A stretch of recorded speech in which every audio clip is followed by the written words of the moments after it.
Hey Shreya, thank you so much for joining us today on the Thinking Out Loud podcast. Samyak and I are super stoked to have you here, and we are waiting for an amazing conversation to unfold. Thank you so much for being here. Likewise. Thank you so much for inviting me. Awesome. So, Shreya, like just to start off with, right? You have one of those very stellar profiles that any student could imagine, right? Like starting from SSCBS, interning with Deloitte, then working at Bain, right? So just wanted to give you a twofold question. Firstly, like, were you always a diligent child, like, acing education, acing studies, getting all those, silver linings on your profile? And secondly, like, again, was there any external stimulus for you to do this, or how did this happen? Like, little insight on your journey pre content creation and pre freelancing. Oh, definitely. So I was always like a good student. I wouldn't say that I was like, oh, like topping my class always. There were certain subjects that I was like always good at. So, say, for example, languages was something that I just naturally thrived at. And then, like, probably sciences were not my strong suit all throughout college, all throughout school, which is also the reason why I chose commerce over science when I was in my like plus two. Uh, Having said that, it was not an easy transition from school to college in the sense that in my class 12th, I didn't score very well on my board exams, which came as a surprise to like me, my family, and my teachers. I got about 91%, but if you're a Delhi University student and if you're trying to get into DU, you know that 91% like literally lands you nowhere, especially in courses like BCom honors and economic honors, which was the courses that I was eyeing at the time, or even BMS or BBA in certain colleges like CBS, where I ended up. But I was just fortunate enough that CBS had an entrance exam which they gave more weightage to, rather than just your board percentage. That entrance exam is where I really thrived. So I got an AIR rank of like 50, 51. I don't exactly remember, but yeah. So when I got that rank, that's when I realized that, oh, I can probably get into a good DU college, because before that, it was like very, very chaotic, very honestly. Which is also why I tried through like extracurricular quota in a lot of Delhi University colleges, including LSR, Hansraj, Venki, and I got through like a couple of rounds. But that's when like I got my CBS entrance results, so I was very, very stoked with that. So that was pretty much my journey from school to college. And as far as the external stimulus is concerned, I think it's just been like the environment in like at home, because both my parents are Delhi University students. So my dad is from Kirodimala and my mom is from LSR. So that I feel like sort of pushed me to really get into good colleges, because my parents are from such good colleges of Delhi University. And they've spoken really highly of it, like how certain colleges like sort of shaped their life. My mom specifically always says that LSR is the reason why she is who she is today, in a very big way. Also, my mom is a teacher and my dad's like a chartered accountant, so there was always I think a certain weightage given to like the importance of education all throughout. So I think that probably sort of pushed me and my younger sibling in the direction of, okay, we have to get into good decent colleges, just so to continue forward. Yeah. So, Shreya, just a follow up question to that, right? And I think this is a question that Samyak and I probably ask most of our guests, right? So, again, coincidentally, majority of the people who come on the podcast are from very distinguished colleges, like majority of them, right? Right. So, the common question that we ask is, did the circle, right, that you get at CBS, and again, you already spoke of the family background that you have, right? Did Yeah. in some sense directly impact who you are today, or the career decisions or the life choices that you made? Because again, I mean, honestly, CBS is a great school to be a part of, right? But was the curriculum of more impact, or was it the network that you built from there that drove you forward, if I may say so? Right. I think that's a very good question, because I think people are of the opinion that like college mein to padhai nahi hoti types, and like college is really the place where you have fun. But I am of the opinion that even the courses that I took at CBS were very, very helpful.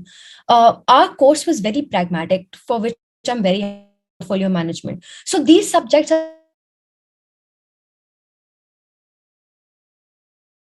So I would say that even the course that I took at CBS was extremely, extremely helpful, and could be used in the real world. Like majority of the courses that I took at CBS uh, could be applied to like real world scenarios. That being said, I think the network there was definitely of much more worth. Uh, because number one, they pushed you within the campus to really do better. Like I never felt like I was the smartest person in my classroom ever. Like there was never one subject where I felt that okay, like I know more than anybody in the class. So I think that's an excellent place to be at, no matter what. Also the extracurriculars scene in Delhi University in general is incredible. Like there are so many societies to choose from. So I particularly chose like the debating society and the consulting society from the very beginning, and both of those societies were very, very helpful in like trying to shape up to who I am today. 100%. Like I picked up certain skill sets from both of those societies all throughout 3 years. And apart from that, I've also leveraged the CBS network now, because when I started freelancing, I got back to a lot of people who are ex CBS and are now startup founders. And I asked them that, oh, like I also am from CBS or just Delhi University tag in general. And I'd like to get on a call with you and like tell you how I can help you with your startup and stuff like that. So that really helped me. Like leveraging that network helped me get a lot of work as a freelancer also. So I think for those reasons, I feel CBS like was very, very defining moment in my life, 100%. So basically, just to double click on what you said. So we had a conversation with Pratham Mittal, who's the founder of Masters Union, right? So Right. he was also saying that when it comes to colleges, especially the top B schools in the country or over the world, it's more on the network you build, because the curriculum across is the same, right? It's not that they're Correct. going to teach you something rocket science and that's different from others, but it depends on how you build your network. And most of the startup founders are college mates, either in the graduation or their masters, right? So Yeah. that really helps to build that network. And plus, the like Masters Union has a very different way of teaching folks, right? They do put them into practicals from day one. There is hardly any Right. theoretical stuff, because they get industry experts who have worked in the domain, not the professors who have been teaching in the domain, right? So that actually helps a lot. So moving on to the point which you mentioned about the consulting clubs that you were a part of, so did that trigger you wanting to work for something like Bain? So I think what really triggered my passion to work towards Bain was for more than anything else, very honestly, because Bain was the first company on campus across Delhi University. Like for most top DU colleges, Bain was the first company on campus. So right from the first day, I remember, because the day we entered campus, like first day of our first year, was when the placements for third years was starting out. So, and I remember there was this chaos around, oh, Bain's coming on campus, Bain's coming on campus. And that's, I think that triggered it more than anything else. Because I remember my classmates saying that, oh, like if you get into Bain, your life's sorted. Because Bain only picked like 5 to 10 kids at a time. I don't know how many kids they're picking up these days. I think the number's gone up tremendously. But at the time, they only picked up like 10 kids on campus. So if you got through Bain, it was like a huge deal. So I think that triggered it more than anything else. And I feel that I actually had a little bit of startup experience back in school. So I started my own startup like in 11th. It was actually just like for a challenge, but it grew up to be a lot bigger than that. So it started out as a competition for like the British Council. Like they wanted us to start a startup which sort of picked up on the 3 Ps, which is like planet, people, and profit. And we started something around recycling material and how to use that as a gifting solution in school. So me and like another person from my class back in 11th started out that startup, but it actually started making profit, not just on paper, but like in reality. So I think that stemmed my love for startups in general, because I really loved that experience of like hands-on learning, because we actually started with an idea and like started making like decent profit from it just as like school students. So I think that fueled my love for startups and that business ecosystem in general. And I think that's why I was really attracted to consulting, because I felt that that's where I can work with like some of the biggest businesses there are. So I think that stemmed my love for like consulting Right. and business and yeah, FOMO. And I think the experience of having a business of your own back in 11th. I think both of those combined really wanted, like, that's why I really wanted to get into Bain from like day one. So what happened to that startup which you were working on that? Oh, yeah. So it's actually still functioning. So we, like on our last day of school, like we set up a society for that startup, which means that people from 11th and 12th can now apply to be in that society and then can run it and still make profit from it. So from the school that I am, it's still a very active functioning society there. So that's pretty cool. Oh wow. Can you elaborate a bit on your Bain experience? Because when it comes to working for consultancy firms like McKinsey, Bain, BCG, Booz Allen and stuff, it generally people have that kind of concept that it's long hours, a lot of hard work, putting it a lot of efforts. It's not 9 to 5 at all. So how was your experience with Bain? Because obviously the exposure is insane, honestly. But obviously, is it at a cost of not having that work-life balance also? If you're not disciplined, then yes. I mean, all the stereotypes are true, number one. So like there are long hours, there is like a lot of pressure, 100%. But if you do not prioritize your health, you will suffer like 100%. So you need to sort of put down your priority list in order. Like, what do you prioritize apart from work? Like you need to have a life outside of work, otherwise it'll engulf all of it 100%. I think we were very lucky at Bain that we didn't have to work on the weekends. Like I didn't work any weekend on my, like in my 2 years there. So that out of the way, they really, really valued your work-life balance that way, that they never called you on a weekend, like no matter how urgent the case was. But have I had like days where I was working up till like 1 to 2 a.m. at night? 100%. I've had those days for weeks at stretch sometimes.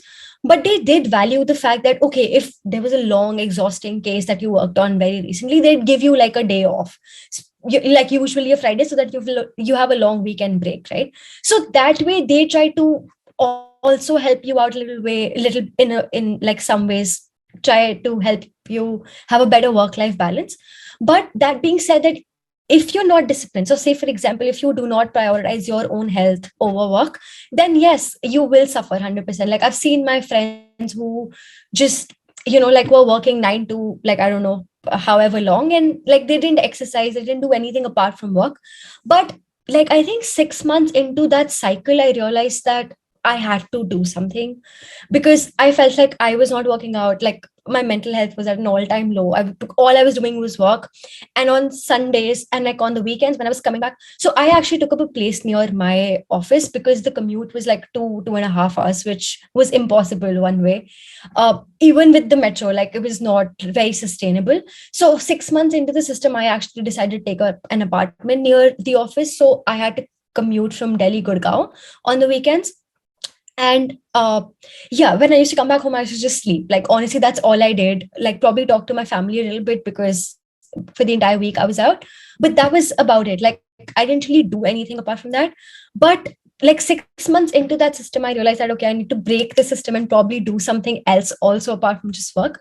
So that's when I like enrolled for the nearby gym in my office. So even if I got free at like 8 p.m., I made sure that from like 8:30 to 9:30, I'm attending like a cult class, which was right across the Bain office. Or if not that, then I'm attending like a 7 to 8 a.m. class or something.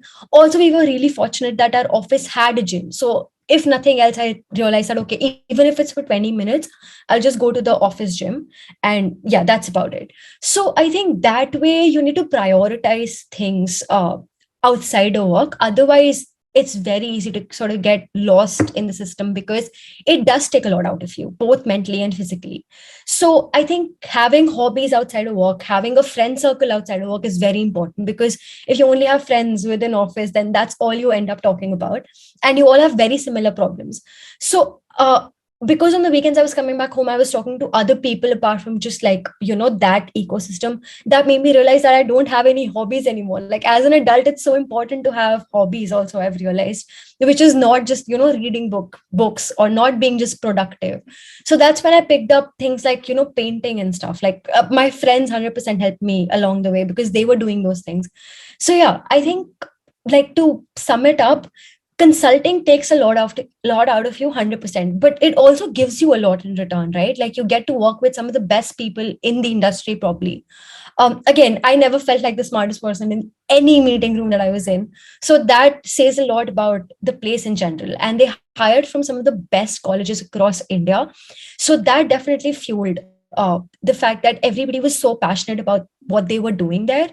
And you learn a lot of softer skills also from people around you. It's not just, like, oh, you learn about industries and consulting and frameworks, but also the fact that like how they communicate in a very crisis situation. Like that's what I learned from like some of my managers, that okay, if something went terribly wrong in a case, how do they communicate that to the team? So that's something that I picked up from like a lot of my managers. So softer skills also is something that you develop in those scenarios. That being said, it's important to have a life of your own outside of just work and not make work your entire life. So yeah, like pick up a hobby that you do over the weekends. Don't just sleep your entire weekend, because otherwise you will just dread like a Sunday night and a Monday morning that you have to go to office again.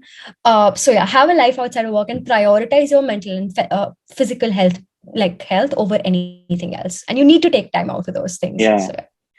So physical health is something which is, very common because it's like visible, right? You're physically fit and stuff.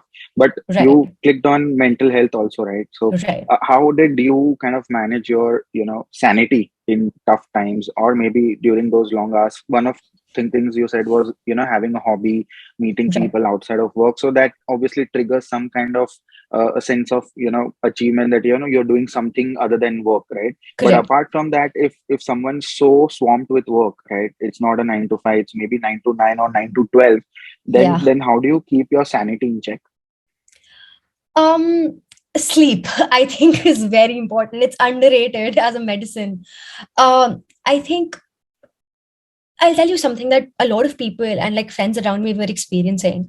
So you get free at say 10 p.m. You have your dinner, uh, and then you go back home and then you realize that, oh, I've done absolutely nothing for myself, and it hits you all of a sudden at like 11 p.m. midnight, and that's when you start like a Netflix show, and then you watch like 4 or 5 episodes of it. It's like a marathon. It's like a revenge thing. Like, what did I do for myself the entire day? Absolutely nothing. So you start watching a show. I think there's actually a term for it. I'm actually completely forgetting, but yeah, this is a very real phenomenon with like a lot of office workers. Um, so rather than doing that to yourself, just go to sleep and like wake up at a reasonable hour.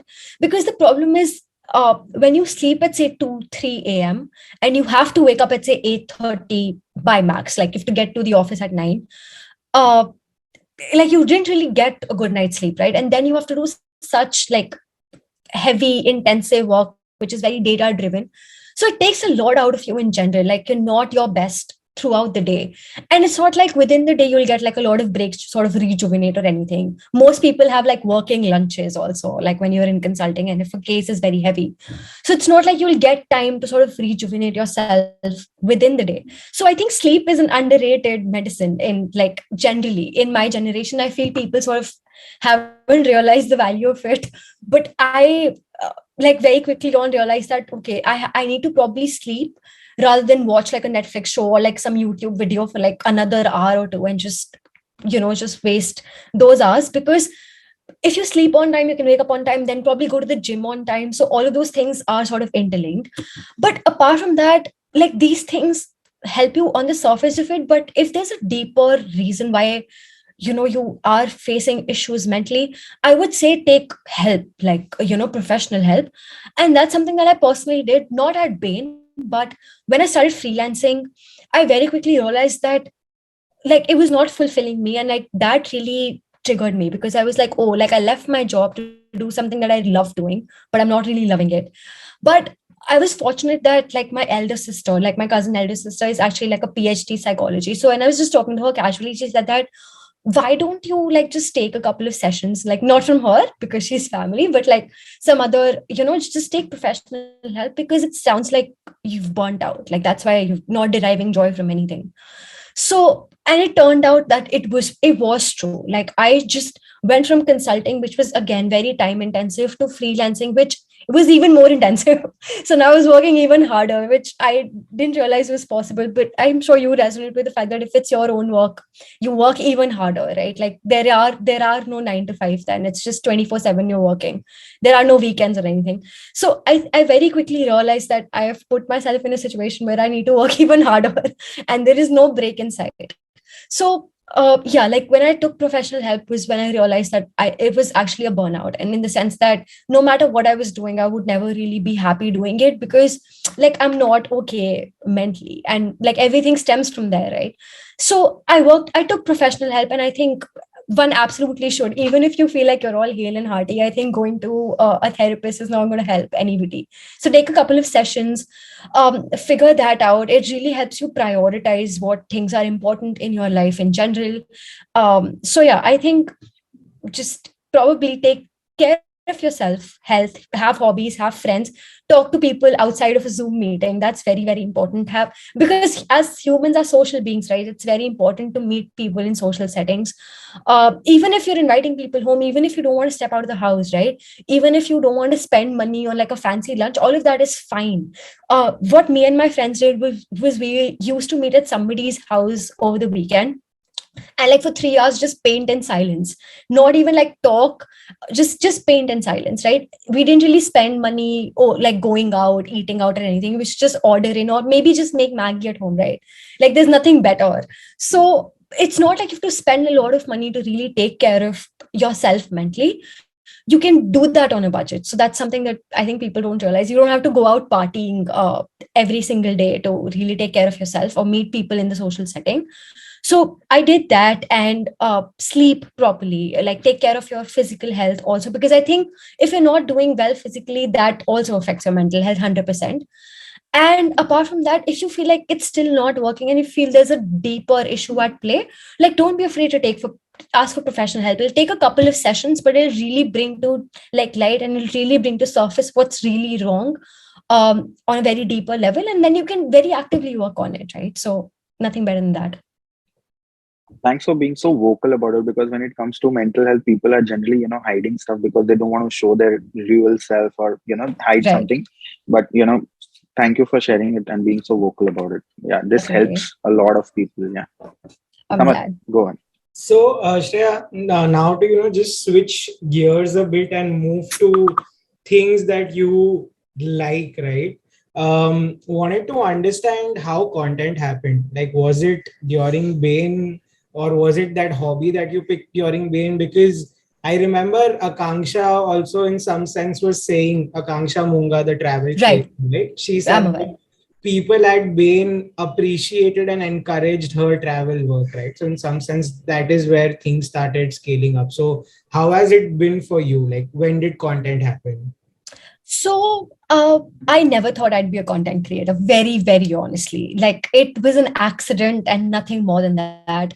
Uh, to give you some context, I was the kid, even in college, who was always behind the camera. Like I was never somebody who was like, oh, I want to be in front of the camera. And like, I was never somebody who was like in the theater club or like street society or anything, street play society or anything like that, because I hated the camera, very honestly. Like I love being behind it, which is why like photography was one of those hobbies that I picked up uh, back in college, and I really enjoyed it.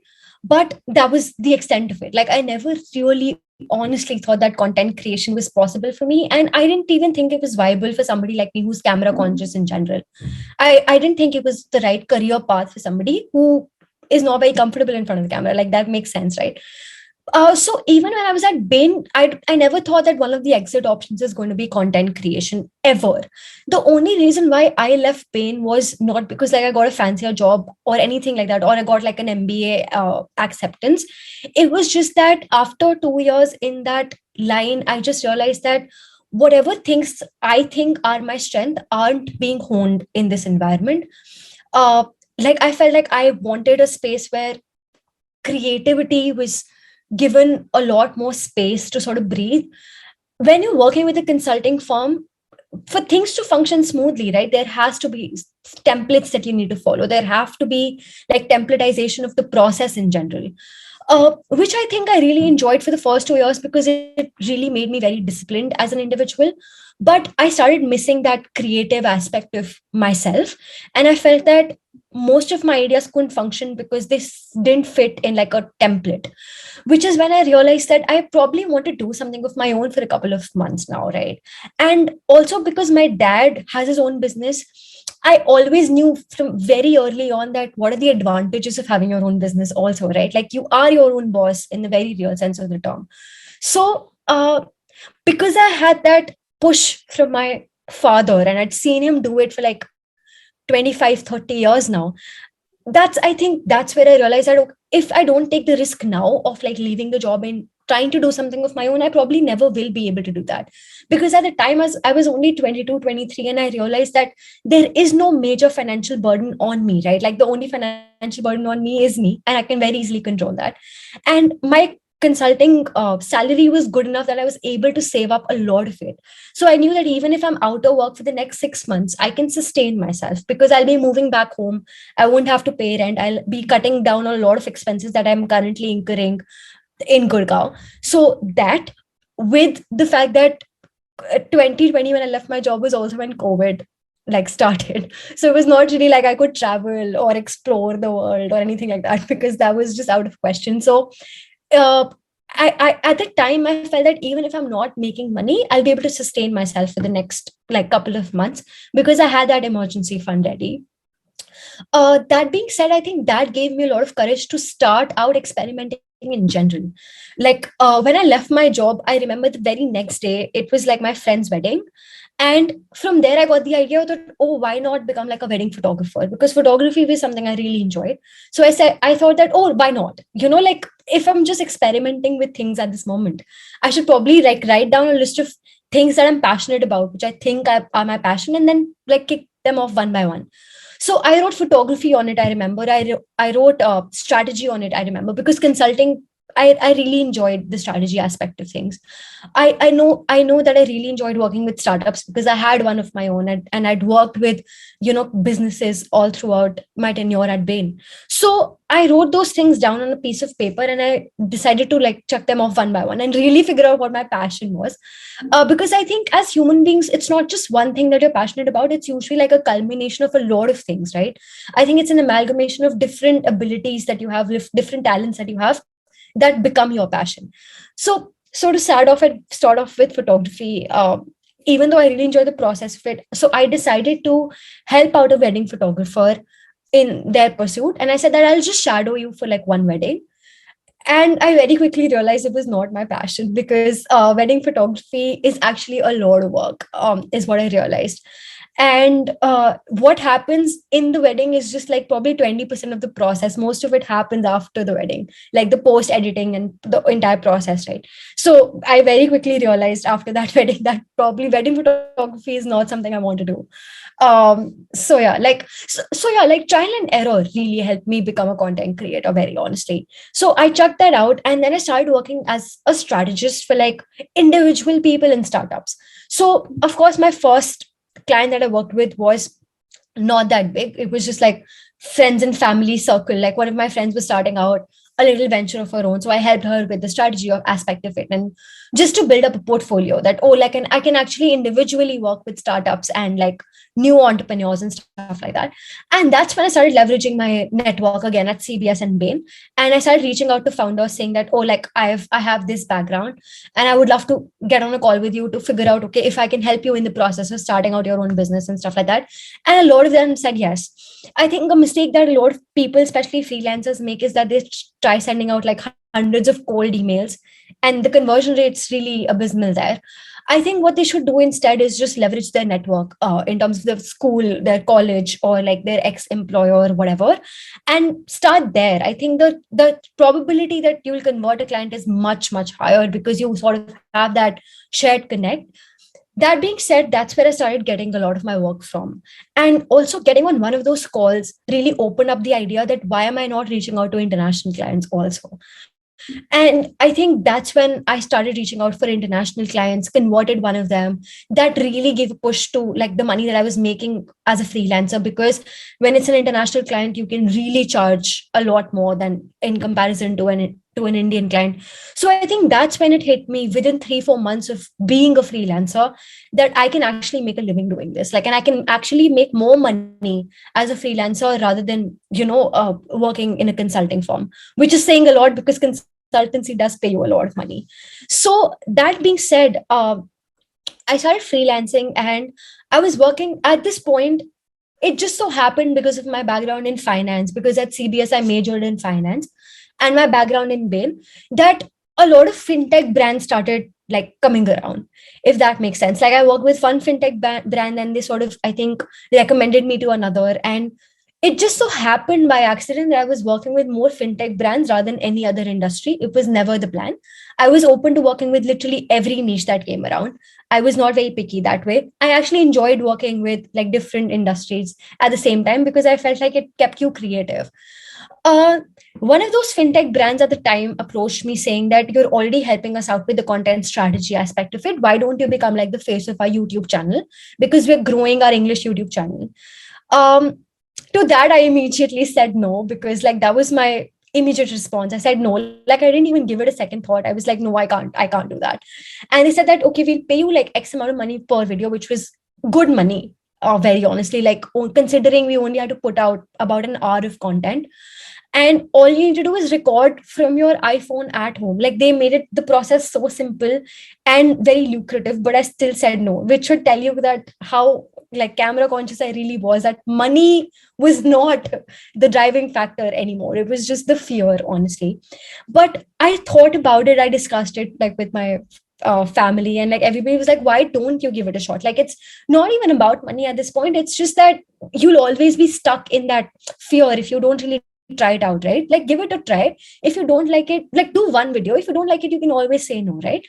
But by the time they'd already found a replacement, very honestly, which I don't blame them for. Obviously, they're running a business, so they won't really wait around for me to like make up my mind. But that's when I realized that, okay, video content's really popping. And because I was in this niche, I realized that people are consuming more video content rather than any other format. So that's when I decided to do something of my own. But if you go to my own content page, like on Instagram, you'll see that certain posts that I put out at the very beginning, which was April of 2021, which was when I put out like my first piece of content. 1st April, I was like, oh, new financial year, I'll start everything today, like very auspicious and everything. So anyway, the first post that I put out was actually not a video because I was not comfortable. Again, I put up a post, and that's what I kept doing for a couple of weeks. And what happened was, one of those posts sort of went viral, not organically, but what happened was a lot of people in the niche shared that piece of content with their audience because they really liked it. That's why I started deriving a lot of traffic all of a sudden to my page. And I was like, oh, like all of a sudden you get that dopamine rush that, oh my God, where are all of these followers coming from, right? So I think that's what pushed me to do more, very honestly. Like, one of my static posts performing really well, because prior to that, I don't think I really thought about making a video content, but I realized that if I want more traffic, I should probably shift to video format, because that's what Instagram was pushing at the time. It still is. So that's when I decided to make that shift, and I made like 5-second reels. That was about it. Like, all I did was probably like just my face for like 2 seconds, and then like again a static post. That's I converted that into a video format. Of course, it didn't perform very well, but it performed better than my static posts, very honestly, to which I was really surprised. But I think the real true turning point came when I put out like a meme reel. Like, okay, I'll tell you what the reel was about. It was about the fact that as a shareholder of ITC, I gravitated towards buying Yippee at a grocery store rather than Maggie, which is very funny because Maggie, as we all know, is more popular, right? Like, in general, like, it's so popular as a brand that it has surpassed the item itself. Like, we call it Maggie, not like instant noodles, right? Like, it's become that popular a name. So it was just really funny to me because as a ITC shareholder myself, I was like, oh, like, no matter what, I want to contribute to the profits of that company so that the share price moves a little bit, because it's been static for so long. And I think a lot of people resonated with that. And even with an audience of about 3,000, 4,000 at the time, that reel got like 1 million views. So that gave me a lot of new followers overnight, very honestly. And that's what really pushed me to make more content. and make more video form content, because I realized the power of it very early on. Then very quickly, I think the second or the third reel that I put out after this one got like 6 million views. And that video, you won't even believe, I'm not even in that video. It's just me showing my crypto portfolio to my dad. And that reel got like 7 million views. I was like, what is even happening? I just showed my crypto portfolio to my dad, and because he's a CA and he understands the markets a little bit, all he said verbatim was that market jab uthe na to bech dena. Like, I think just people were expecting a different response. People were expecting him to be a little angry. I don't know. I think I have no idea why that reel went viral. Even the audio, even the audio isn't that great on that reel, but it still got like 7 million views. So I think all of that was really the tipping point of me trying to make more video form content, very honestly. I think that's where it stemmed from. So yeah, ever since then, I haven't really looked back. I've really tried to experiment with a lot of formats 100%. Like when I started out, I was doing more voiceover videos, like me just in the background and then doing voiceover videos, because I was not comfortable speaking in front of the camera. But then through experimentation with time, through practice, I got more comfortable. I started playing like different characters, and like now I'm pretty comfortable in front of the camera. But it didn't start out that way, for sure. So my next question was for how did you blow up, or what are the strategies which you used to blow up? But I'll take that a little later. What I wanted to ask you was, if you want to get into content creation, so I've been doing content creation maybe since like now 9-10 months now. And I put even I was really camera conscious. So firstly, I used to put those carousel post, slider post kind of things, which and have a grid which looks like decent enough so that people like the page.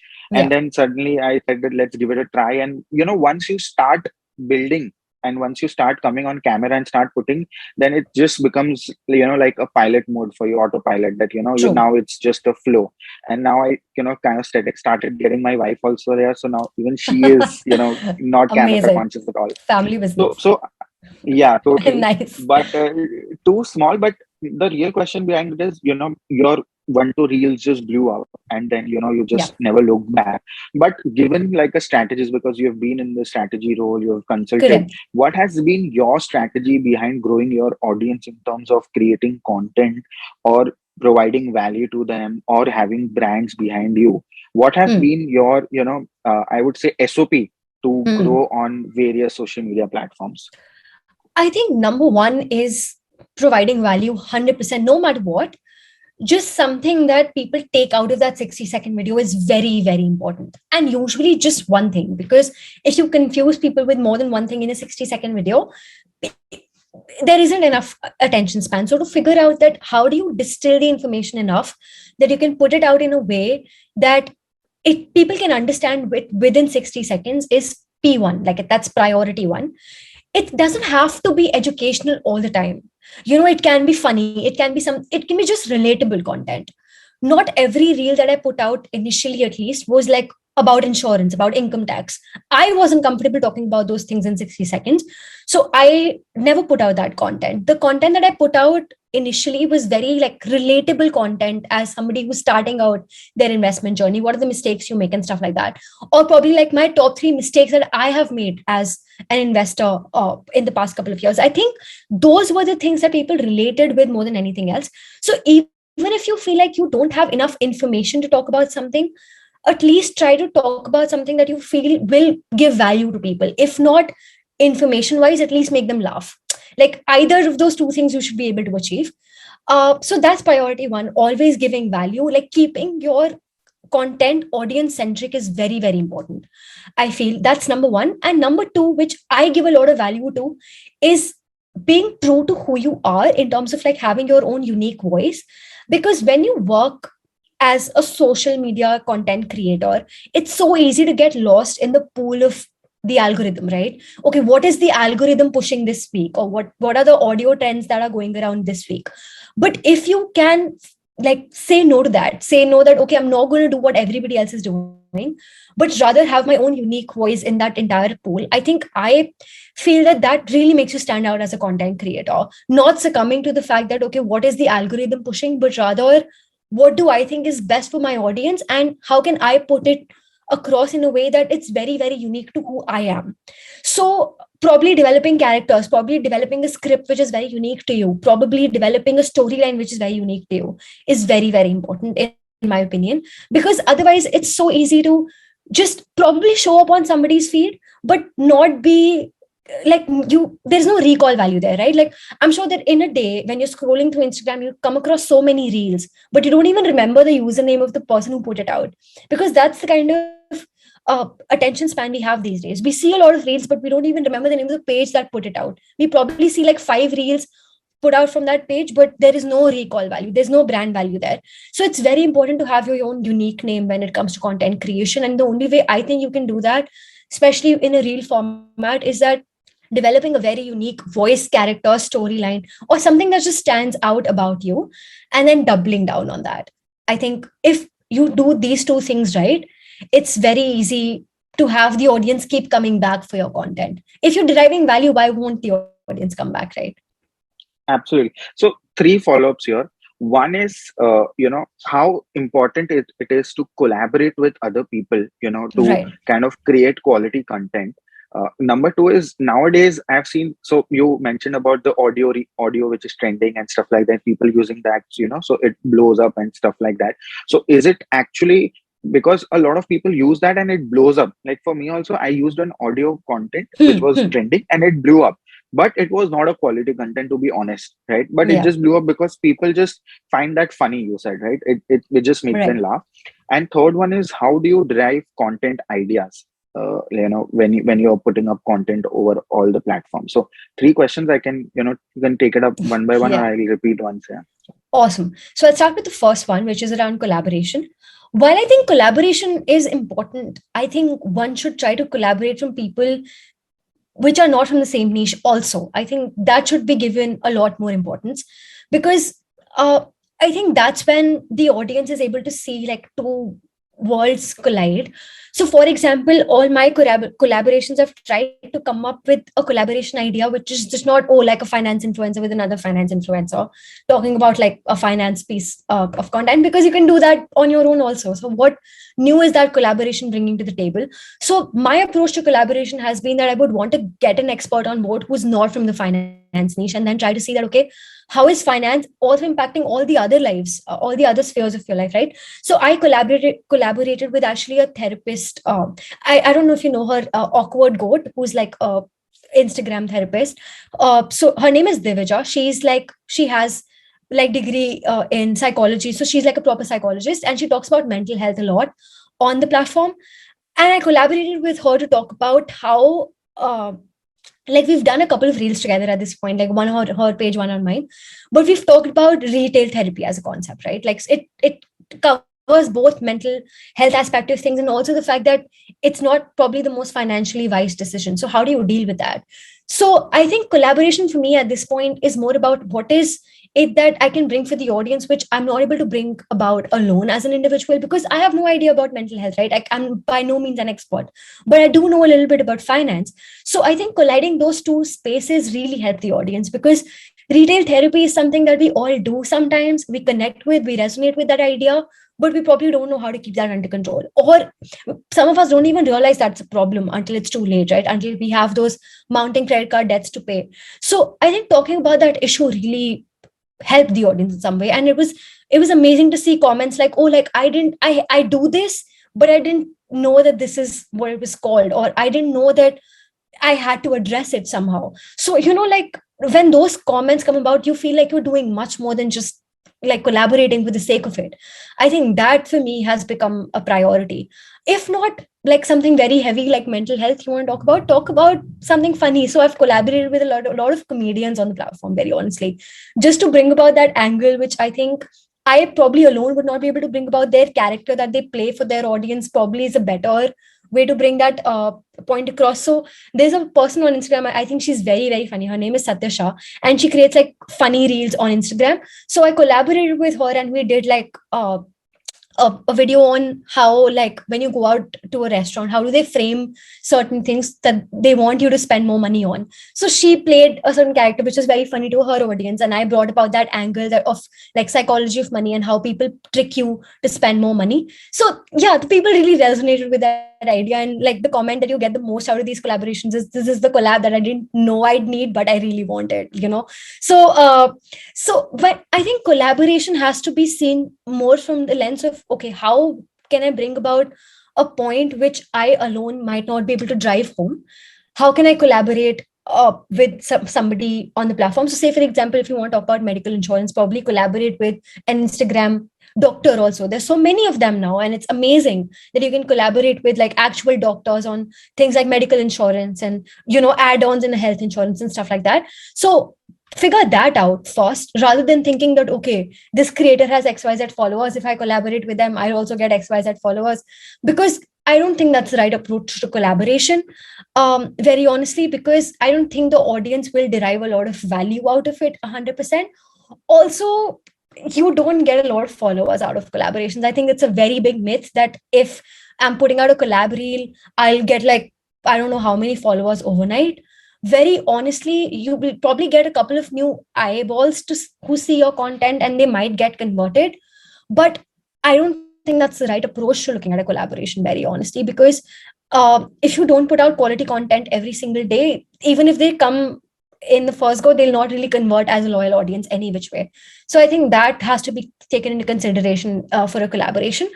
And also focus a lot more on your content. If your content is good enough, you will get traffic. I don't think collaboration is the only way to, you know, get new audience on the platform.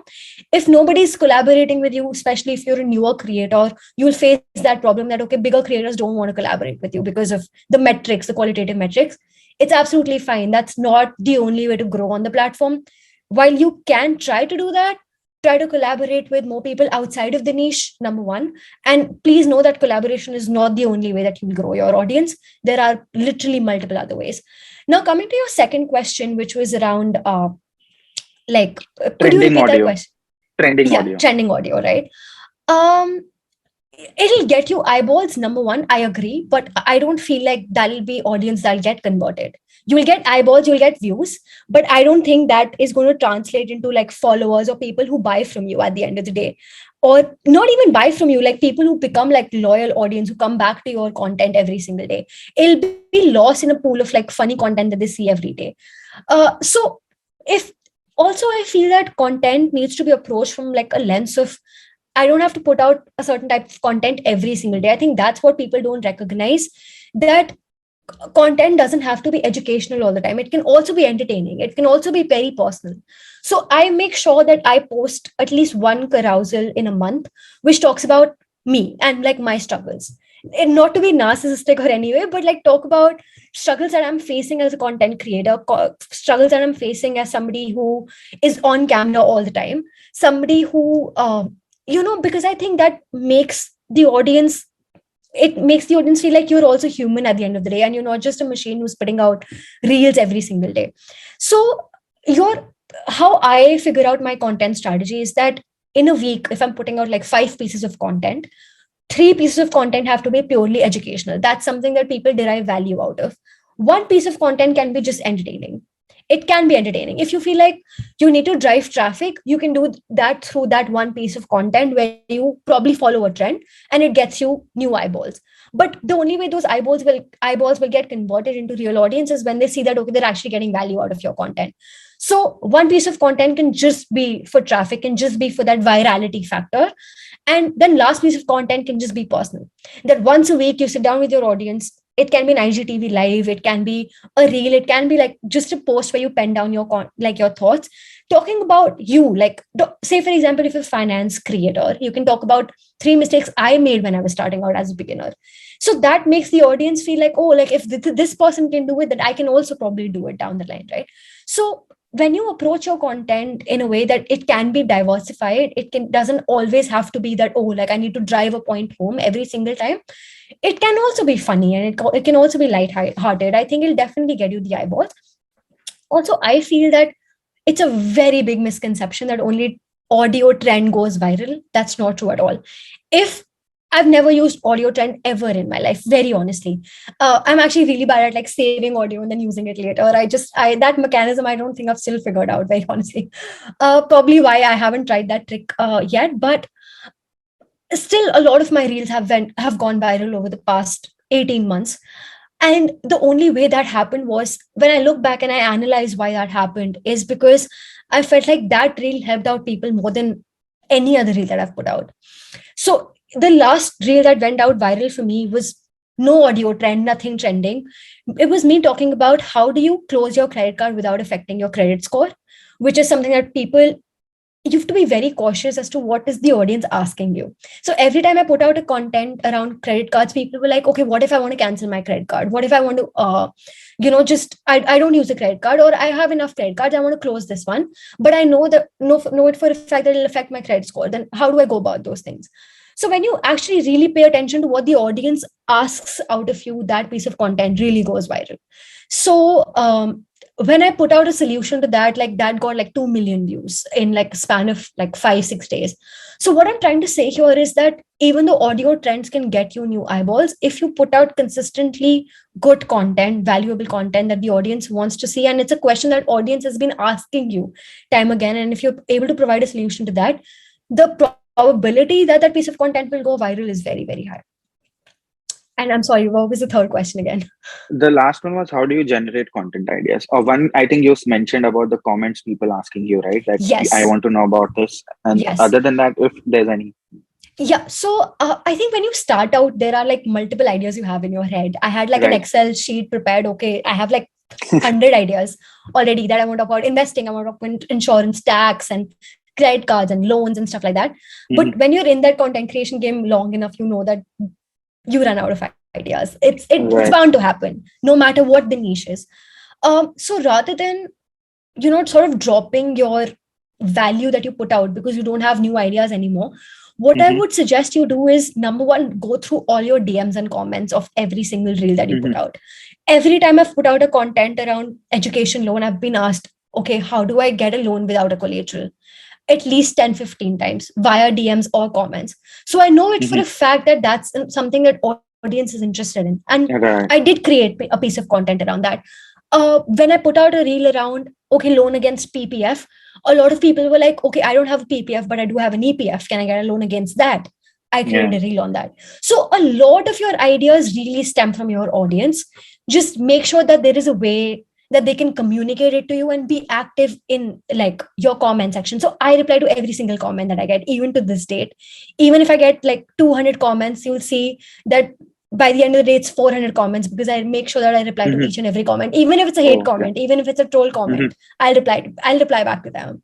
Just have fun with it, or like, like try to make them like you or something like that, like whatever. Like I make sure that I reply to comments, because number one, that makes the audience feel like they're being heard. Number two, it's the least you can do, right? Like that's I've never commented on a reel in my life, never. And I feel if somebody's taking out the time to really comment on your reel, that means that they really appreciate that content that you've put out, right? So the least you can do is say thanks in return, like be grateful for that. So I reply to every comment, and I make sure that I sit down. I have not outsourced that part. Like I know a lot of people outsource that part of like social media management in general. I have done it for brands. But I think if you really want to grow as a content creator, it's very important to connect with the audience one-on-one and really see what are the issues that they're facing currently, because otherwise you'll really be detached to what's really happening on the ground. So read the comments, figure out what is it that people are asking. Are these legitimate questions? Can you figure out a solution to that? And can you deliver it within like 60 seconds? Reply to DMs. If you don't have a reply, research for that answer. You will obviously not have a reply for every single question that they ask. But if you think enough people have that question, figure out a way to find a solution to that problem. And people will appreciate it. I remember there was a time when somebody asked me this question, and I made a reel on that like 2 weeks later, because I have like some content pre-planned, right? So I made a reel on that 2 weeks later, and that person came back to me saying that, I can't believe you made a reel on the question that I'd asked. I feel like really thankful and all that. I didn't even, so people keep coming back to your content. That's something that we don't realize, that these are actual human beings with actual problems who want it to be solved. They're not just leaving a comment for the sake of it, right? There's something that drives that comment. So once you understand the sentiment behind it and you can actually solve for it, people will come back and they will see you in a different light as a content creator. They'll see you as a content creator who replies back. They'll see you as a content creator who listens, just at the end of the day. Because when you achieve a certain number of followers, I think people just get very disconnected with their audience, is what I have Right. observed. So that's number one. And I don't think there's anything better than that, because your audience is your biggest idea generator in general. Number two is like reading up about your niche a little bit more. Like make sure that I can only talk about the finance niche because that's the one that I have experience in, but like reading newspapers on the regular, right? Like, and good publications on the regular, like New Yorker and AT and Mint and all of those. They give you a lot of ideas about, okay, what is, like, at least they give a lot of ideas around, okay, what's happening around the globe. If there's a recession coming, okay, you would at least get data sets around that, and then you can probably tell people, how do you deal with a recession, how do you tackle your investments in a recession, right? So I think reading is a very, very important part of becoming a content creator, because just because you're a content creator doesn't mean you know everything, and there's no way of knowing everything, because I think every niche is like ever expanding, it's ever evolving. So it's very, very, very important to keep up with those trends. That's also very important. And number three is watching content outside of your niche, because that gives you a lot of ideas to how do you present that content idea. Even though I really appreciate all the content creators in the niche, I prefer watching content which is not from finance, because I feel like, number one, if you watch somebody else's content, it's very easy to get, I feel like, influenced by it, and then you pick up parts of it and you put it in your reel. So that originality sort of goes away. So I really like consuming content which is not from the finance niche. So I get my information of like topics and everything from the audience, from the DMs, from like what I'm reading, from the research that I'm doing. And research, I think I'm very grateful that, because I was in Bain earlier, research is something that now comes like very naturally to me, because research is literally 90% of the work you do in consulting anyway. So that's where I derive like most of my ideas from. But how I present it is, like all the character development that I do or all the storylines that I build is actually because I watch a lot of content which is outside of the finance niche, be it like good shows, movies, or other content creators I really look up to. So one of the characters that I play is like this South Delhi auntie who's like really bougie, and it was not an original idea. It's an idea that is influenced very heavily from Kusha Kapila, who plays like South Delhi auntie in a lot of YouTube reels. So I pick up parts of that and I always give credits to her. And actually, in one of the reels, she actually replied back saying that, oh, like, I really love this character and the way you play it. So that was like an additional layer of validation for sure. But yeah, like all I'm saying is that that character was very, very heavily influenced by that character that she played on YouTube. So I feel that when you consume content outside of your own niche, it gives you just so many ideas of how you can tell that story, that I think there's nothing more powerful than just that. So yeah, like I think if you do all of these things right, the probability that people will come back for your content again is very high. I think, Shreya, with the amount of ideas and the amount of experience you shared today, I think you'll need to sit with the. I'll need to sit with the paper and pen and jot down everything that you. But yeah, thank you so much. I think I have one last question, and then we have like a rapid fire question. Sure. Samarth can take. My thing is like now we are creating content on Instagram a lot, and it's YouTube now. LinkedIn is growing as well a lot, right? A lot of people are trying to build an audience on LinkedIn, right? So if you want to compare these platforms, I personally like LinkedIn a lot because I find little more quality content and creators plus the audience out there, which is like more polished. So what's your favorite platform to post content at this moment? I really, really like Instagram and LinkedIn both. And these are the platforms where I'm creating content, very honestly. I don't try to overburden myself with just the idea that, oh, I have to create content for the sake of it. So from like a very long time, everybody's been like, why don't you come on Twitter also? And, you start creating content there also. But I think that because I personally don't enjoy that platform a lot, I don't think I'll be able to do justice to the audience there. So I don't try to burden myself, considering right now in my team, it's just me. Like there's literally nobody else helping me out. So if I do have a team in the future, of course I'll try to, probably get somebody on board who can help me with like Twitter management and stuff like that. But currently, because it's just me, and I feel like I should create content that actually makes me happy, because in content creation the problem is the numbers will vary every single day. You will go viral like one day, and the next day you will not grow for like 3 months. I've experienced both ends of the spectrum. I've Agreed. experienced one spectrum where I got like 100K followers in the span of 10 days. And then I've experienced one end of the spectrum where around January of 2022, I didn't gain any new followers for like 2 months straight. So like January, February, I was stuck at like 110 or something. I was stuck on that number for like 2 months. I've seen brands say no to you because of that. I've seen brands becoming over excess of brands coming to you if you're really growing. So I've seen everything now in the past 18 months. So I think that the only way that you'll remain sane when you become a content creator is that you really enjoy putting out content. There is literally no other way to it. If you're only making content because you feel like, oh, isse paise aa jayenge, I'll be able to monetize it, the minute the brands go away is when you lose all your motivation to create content, which I think is the worst thing that you can do to yourself and your mental health as a content creator. So it's very important to, number one, derive not your value as a content creator not from the numbers. Numbers are great, but if you believe in a content piece, and even if it's not performing well, it's fine. There are a lot of content pieces that I believe were amazing, excellent. Like I think that was the best piece of content I ever created. Did not perform well, like probably got below average views, but I'm still proud of that piece of content. Like, and if somebody asks me share your favorite reel, I'll probably share that reel. Like even if it didn't get a lot of eyeballs, I feel like it's very, very important at the end of the day that you really enjoy what you do as a content creator, because if you don't, it's so easy to get lost in that space of oh numbers, or like mere followers nahi बढ़ रहे, अब मेरे negative growth हो रही है. You'll go through all of that. So yeah, just never derive your value as a content creator from the qualitative metrics alone. Yes, of course, that's a good thing to have, and you should, look up to that, and you should want to get good numbers and good views. But I don't think that should be the only criteria. Like you shouldn't be put out a piece of content just because you think you'll get a lot of eyeballs. I think the underlying principle should be the fact that people will actually derive value out of it. It should not be that, oh, it's viral ho jayega. Like, I don't think that's a very good way to look at a content piece on any platform.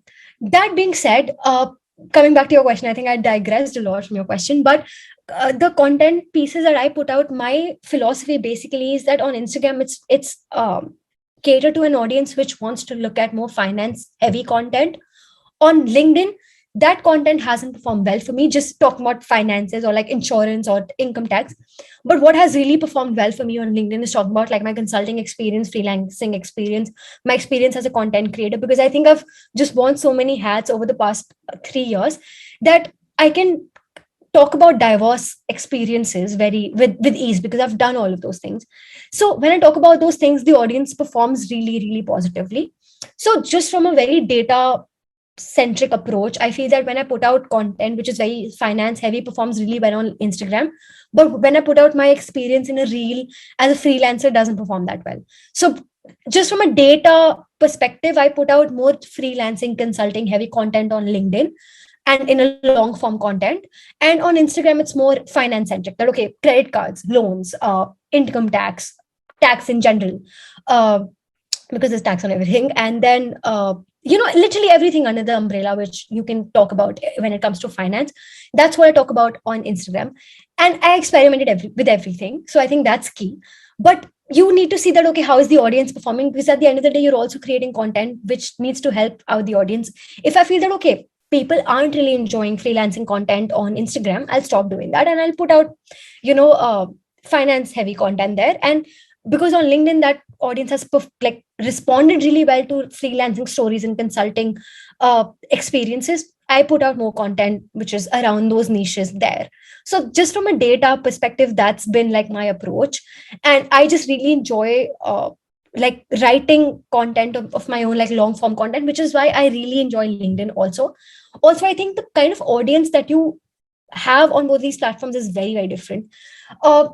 Actually, on LinkedIn, it has helped me get a lot of business for my freelancing like what I do as a freelancer.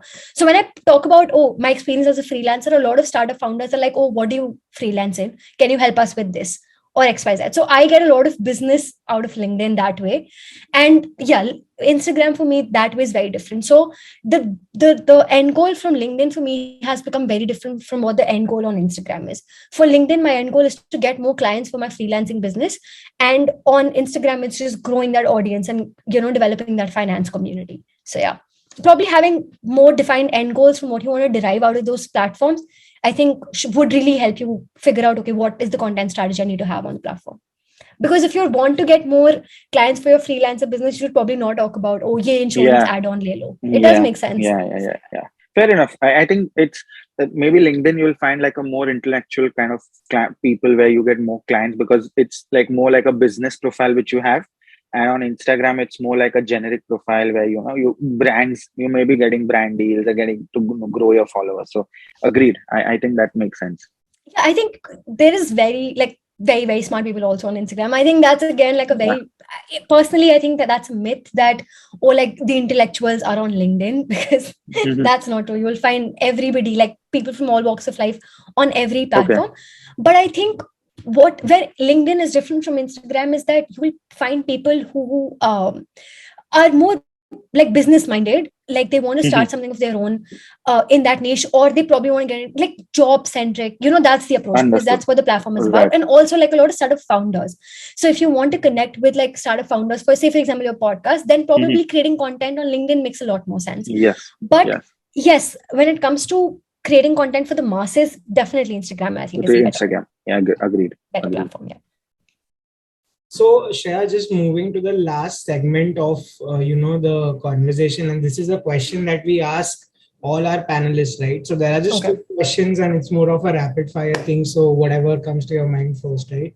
So first, what is financial independence, financial freedom according to you?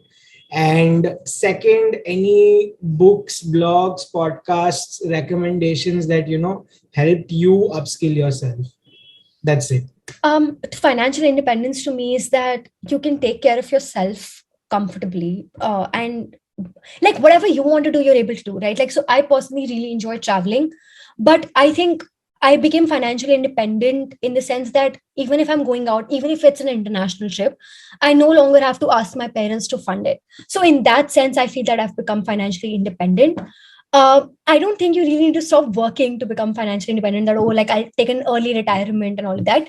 Especially when you enjoy what you do, you wouldn't want to retire from, like, you wouldn't want to like just stop doing what you do, right? Because otherwise, what do you derive your value out of?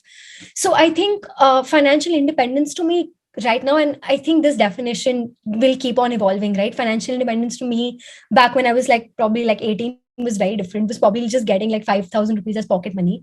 It was financial independence. Oh, like I can, chill at probably the best places around Delhi University.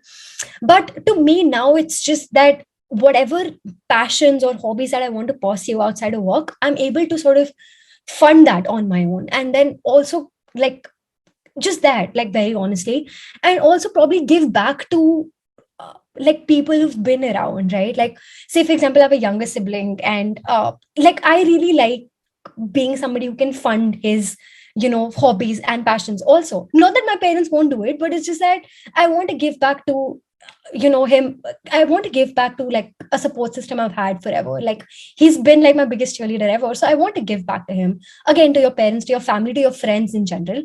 I think right now that's my definition of financial independence in a very qualitative form. I know there are like formulas you can use to figure out, okay, what's that magic number for you, fire number and all of that. I'll not go into that because I feel that that number is different for everybody, but this is what it stands for me right now, as somebody who's in their mid-20s, not telling my exact age. But yeah, I think that's what the definition is for me right now when it comes to financial independence. And I'm sorry, what was the second part of the question? So the second part was any books, blogs, podcasts books and blogs that, helped you upskill yourself or, on those lines. Right. So just from a finance perspective, if you're talking about, I would definitely recommend books like Psychology of Money. I would recommend this book called Unusual Billionaires by Saurabh Mukherjee, because that really helps you figure out how do you like find fundamentally strong stocks. So these 2-3 books I would really recommend, if just blatantly from a financial perspective. But overall, if you're talking about books that really help me upskill in general, I would want to recommend this book called Finding Your Element by Ken Robinson. It was definitely the book that I was reading when I was transitioning from like my full-time job to freelancing. And that book gave me a lot of perspective because it talks a lot about, oh, how do you find your passion? Like, so finding your element in the book, how it's defined is like your passion, something that you feel that is something that you're meant to do, right? So that book really breaks down the process of how do you find your passion. So that's a book that I would recommend to everybody, at least like once in your life, read that book, because I think we all complain about, oh, like I want to do something but I don't know what I'm passionate about. So there are resources out there that you can sort of. I think that was it. I think we could have had a longer conversation, but just being mindful of your time, Shreya. Don't want to No take a issues. lot of time. Maybe we can have a second podcast round sometime later, and maybe Definitely. try being there in Delhi, Gurgaon, so that we can do like physically. That would have That would be awesome. that would be more fun. Yeah. But If I'm thank you so traveling to much. Mumbai or Kolkata, I'll hit you guys up and probably we can record it then. Absolutely, absolutely, absolutely. One Yeah. of us has to travel, so we'll Yeah. figure it out. Awesome. Awesome. Yeah. Thank you so much for your time.